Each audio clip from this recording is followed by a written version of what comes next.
Welcome to this Advantage 2014 update, Learning in the Hands of Children. Advantage 2014 is Auburn School District's initiative to provide a strong learning advantage to all of our early learners. We're using multiple approaches to make sure we're both increasing student mastery of foundational skills, but also improving their attitude towards school and learning. We're finding there's a real urgency to do something now. Our third grade literacy and numeracy rates are hovering around 60%. And a four-year high school completer rate is below 70%. Local employers are telling us they want new employees to have skills like being able to learn, problem solve, and communicate. Some residents ask about the tried and true. We can understand that it might have seemed like the tried and true worked for them, but in truth these are different times and the tried and true is only working for about 60% of our students. The other 40% are putting real costs on the district both now and in the future. We have to find new approaches or we will pay dearly. Fortunately, we have access to new tools like we have never had before. The iPad and its thousands of apps create the capacity to customize learning, and we're able to shift instructional pedagogy in ways that help more students learn well. We are not alone. Fortune 500 companies are using iPads in their apps. Doctors and hospitals are too, and more schools are, including schools using them with early learners, like Chicago Public Schools, Charleston County, South Carolina School District, the School District of Palm Beach County, and Sidwell Friends School, the school that President Obama's children attend. Some critics are worried about screen time, but this is not the same old screen time. That's old research that focused on TV and video games and not the interactive media that has become available in the last 5 years. There's immediate feedback and lots of interaction with these media and plenty of early learning apps with proven benefit. The iPad also provides opportunities to develop fine motor control and gross motor control. Any quality implementation, of course, has to include appropriate balance between traditional things like reading books, working with pencil and paper, building sandcastles, and drawing with crayons, as well as using technology.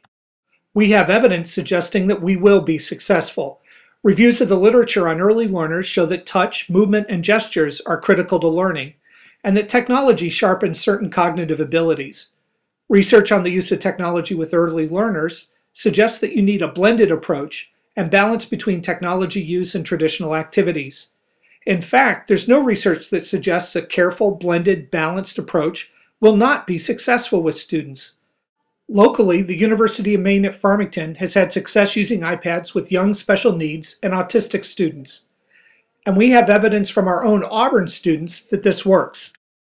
Several of our challenged kindergarten learners, after spending weeks trying to work at letter recognition, were helped by their literacy specialist who provided her own personal iPad. Very quickly, these students rose to proficient in letter recognition, and even after no longer receiving assistance with this skill, continued to test at that level. Therefore, we have set bold goals for this initiative. Our goals are to improve the third grade literacy rate from 63 to 90%, and the third grade numeracy rate from 60 to 90%. All this by the end of the 2014-2015 school year.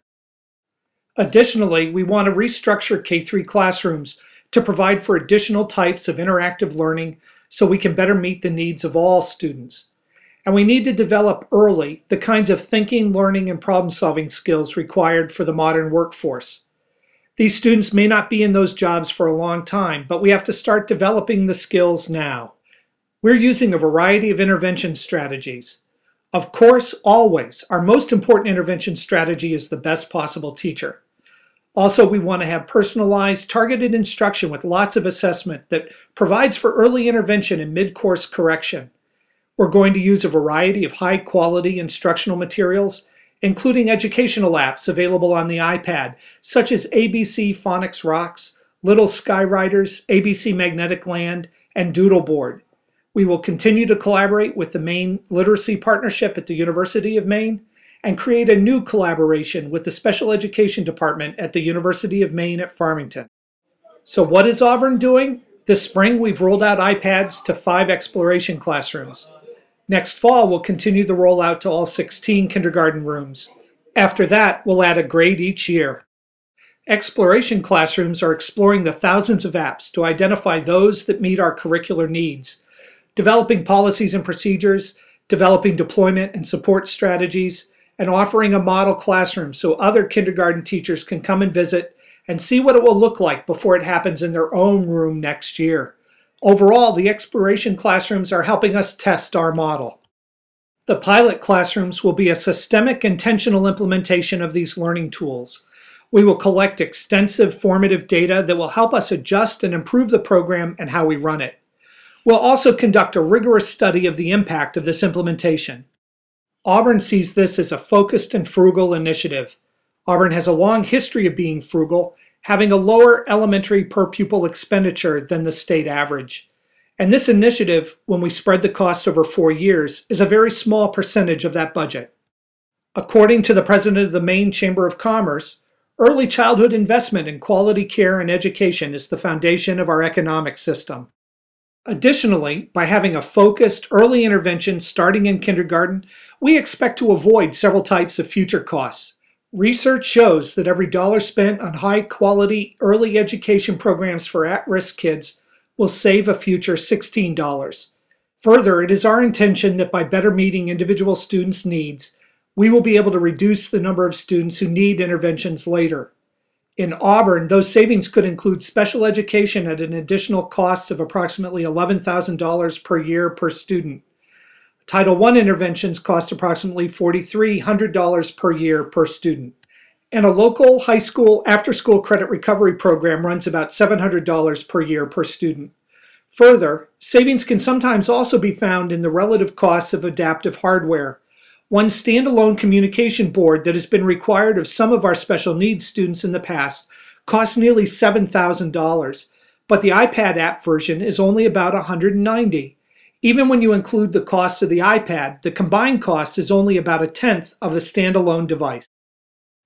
These cost savings are part of what make Advantage 2014 a frugal initiative and smart investment for our community and our future. Thank you for your attention, and we look forward to providing you with future updates on our progress.